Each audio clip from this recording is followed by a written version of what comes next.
Hello, my fellow minor league nerds, and welcome to the newest episode of the Minor League Baseball Franchise History Series. On this episode, I will talk about the history of the team that is currently known as the Lake Elsinore Storm. The franchise began in 1979, and its founding is closely tied to that of the team that is now known as the San Jose Giants. In 1977 and 1978, the city of San Jose had a AAA team in the Pacific Coast League called the San Jose Missions. That team was founded in 1909 as the Sacramento Sacks and moved around quite a bit, playing as the first incarnation of the Hollywood Stars and the original San Diego Padres, among others. The Missions were sold in 1978 and relocated to Ogden, Utah, where they played as the Ogden A's for 2 seasons before relocating to Edmonton to become the Trappers. After another relocation, today they are the Round Rock Express. That Missions team was operated through a lease agreement by Joe Gagliardi. With that team gone, he looked quickly to replace them by adding a new San Jose team in the California League, which he named the San Jose Missions, signing a player development agreement with the Seattle Mariners. This brought the league up to 9 teams, which, as we all know, isn't really ideal for baseball. He turned to an acquaintance, cardiologist Dr. Thomas Leonard of Vallejo, California, to back another expansion club. From the onset, Leonard's team faced challenges. At the 1979 winter meetings, he was unable to secure a major league affiliation. This led to his team becoming a co-opt club, which received players from the California Angels, the Milwaukee Brewers, the Oakland A's, the St. Louis Cardinals, Seattle Mariners, and the San Diego Padres.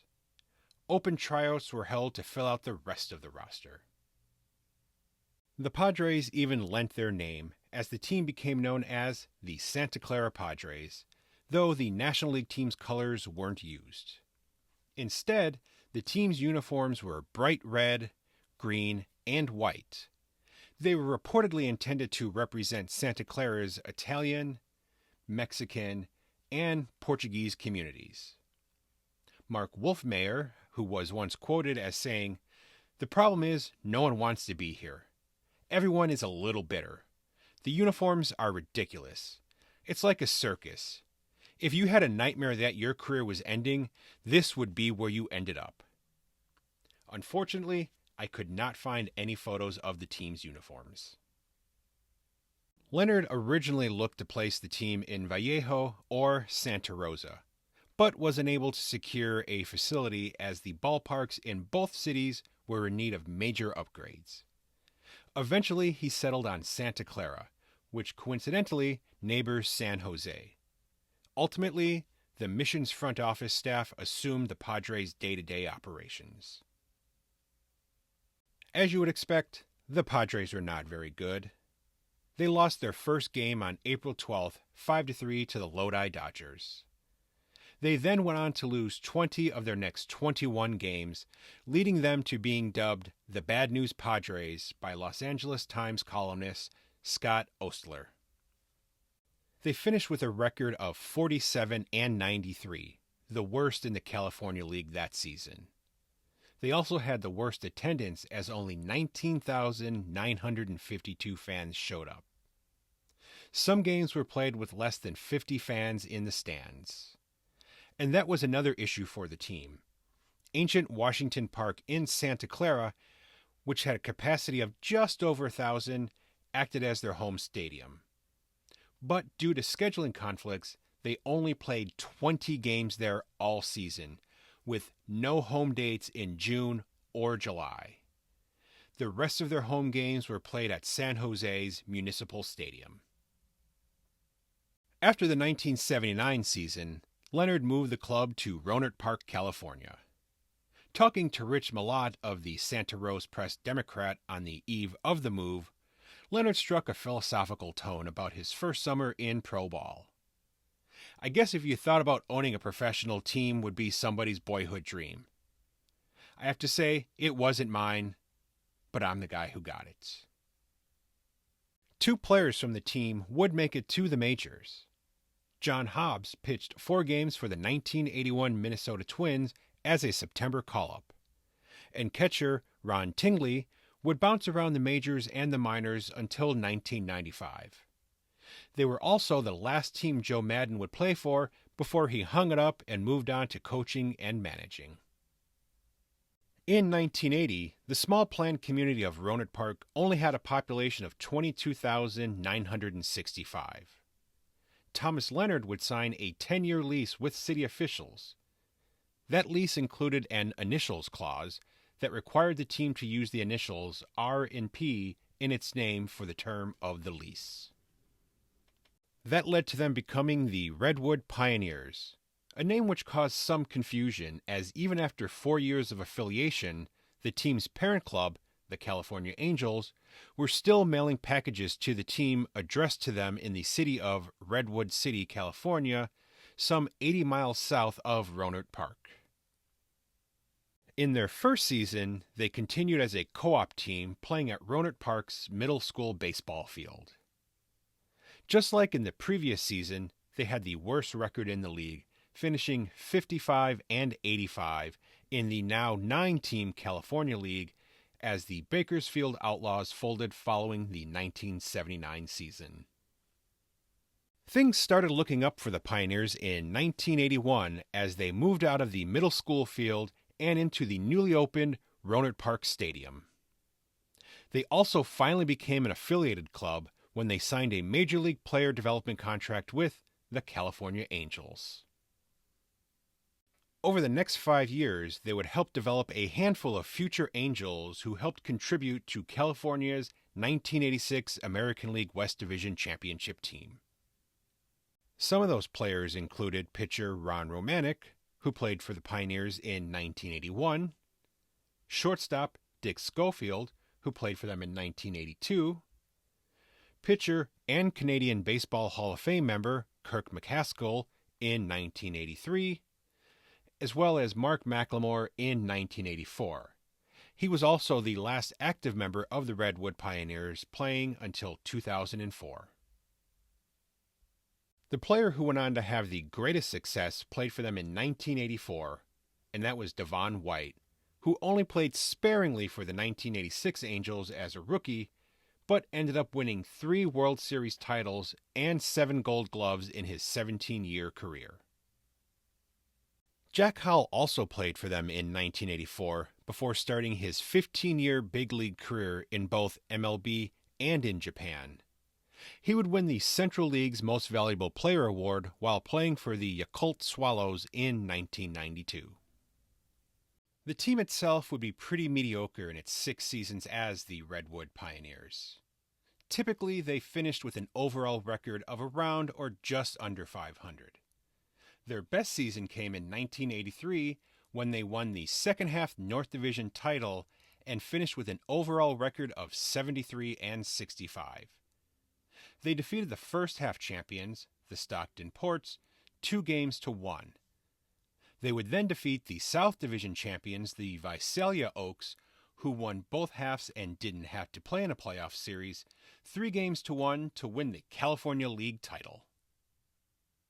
1984 saw them finish with the best overall record, going 94 and 48, again winning the second half North Division title. Unfortunately, though, they fell to the first half champion and eventual league champion, the Modesto A's, 2-1.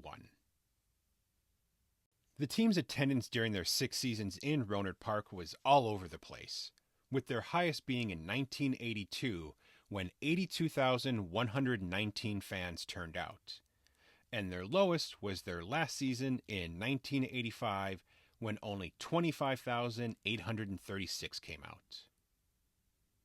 The team's ownership during their time as the Pioneers was unstable and struggled with the small market size and icy winds that often blew into the stadium.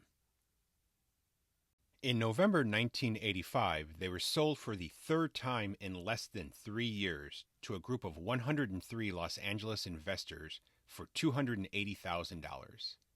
They moved the team south to Palm Springs. Rohnert Park Stadium would host independent professional baseball from 1995 until 2002, when the Sonoma County Crushers of the Western League played there, before folding along with the entire league following the 2002 season. The stadium was torn down in 2005. When the team was relocated to Palm Springs, they remained affiliated with the California Angels and adopted their parent club's name, becoming the Palm Springs Angels. They moved into Angels Stadium, which had served as the American League Angels spring training facility since they began in 1961. With the move to Palm Springs, their attendance improved in 1986 to 47,547, compared to just 25,836 in their last season in Rohnert Park. But it still came in rather low, finishing 9th in the 10-team California League. That first season, they were managed by Tom Kochman and would finish the first half with a 48-23 record, good enough to take the first half division title, ending with an overall record of 87-55, which was the best record in the league. In the postseason, though, they fell to the Visalia Oaks 3-1 in the first round. Their attendance would climb every year over the next 4 seasons, reaching 76,462 in 1990.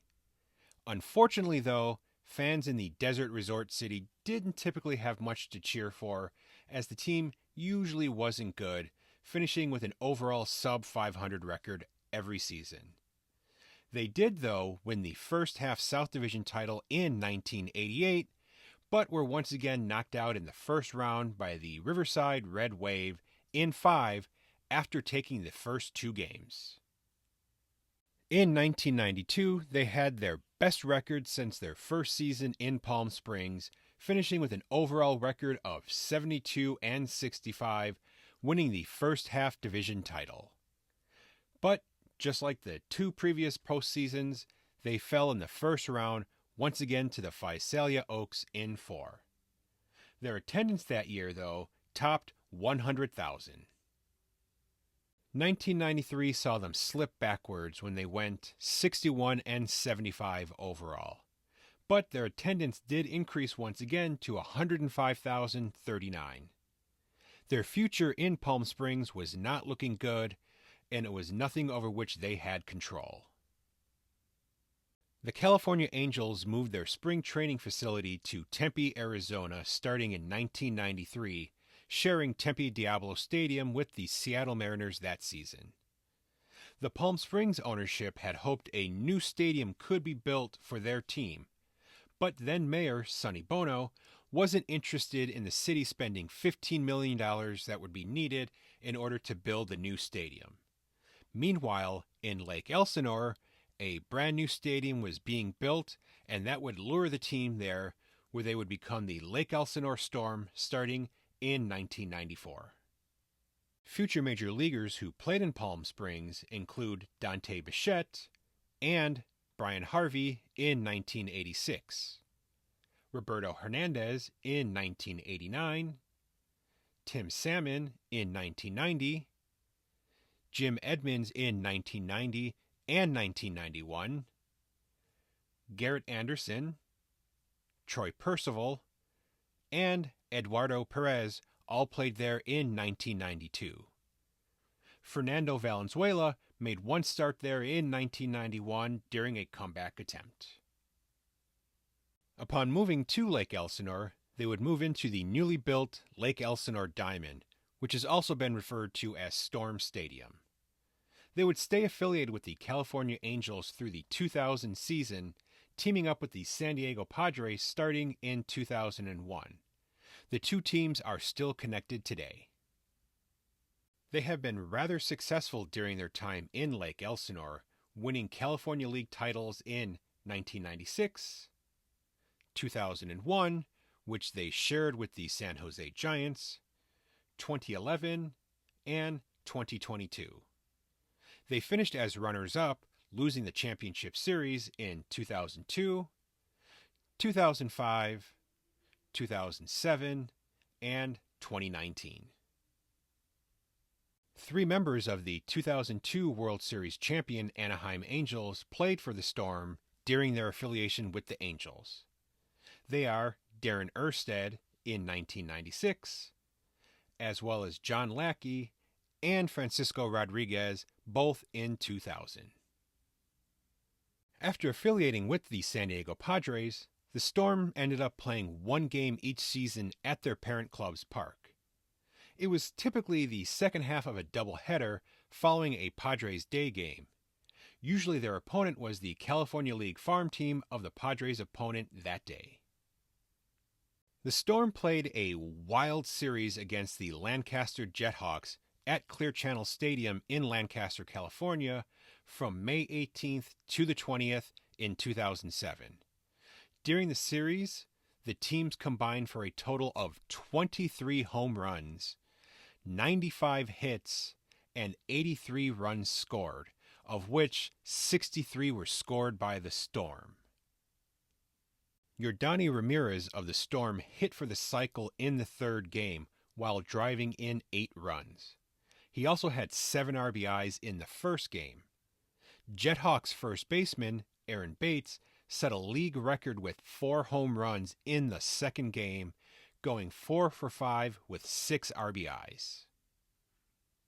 Kyle Blanks and Matt Antonelli of the Storm each had 6 hits in the 1st game, while Chad Huffman went 5 for 5 with 2 home runs. Blanks had 11 RBIs in the series, while Huffman had 7. The Storm won the 1st game 30-0 on 28 hits.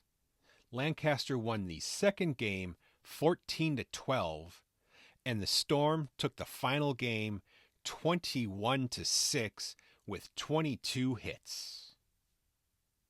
Other future major leaguers who played in Lake Elsinore, besides those already mentioned, include Rob Quinlan in 2000, Jake Peavy in 2001, Xavier Nady and Khalil Green in 2002, Oliver Perez in 2001 and 2002, Nick Hundley and Chase Headley in 2006, David Freese in 2007, Corey Kluber in 2008 and 2009, Jed Jerko in 2011, Austin Hedges in 2013, Hunter Renfroe in 2014, Franchi Cordero and Franmil Reyes both played there in 2016.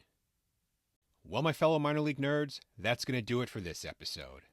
I want to thank you all for your support. It is greatly appreciated. Be sure to like and subscribe to the YouTube channel or the preferred podcast platform of your choice to be notified whenever a new episode is released. And until next time, be sure to never stop supporting minor league baseball and never stop learning about minor league baseball history.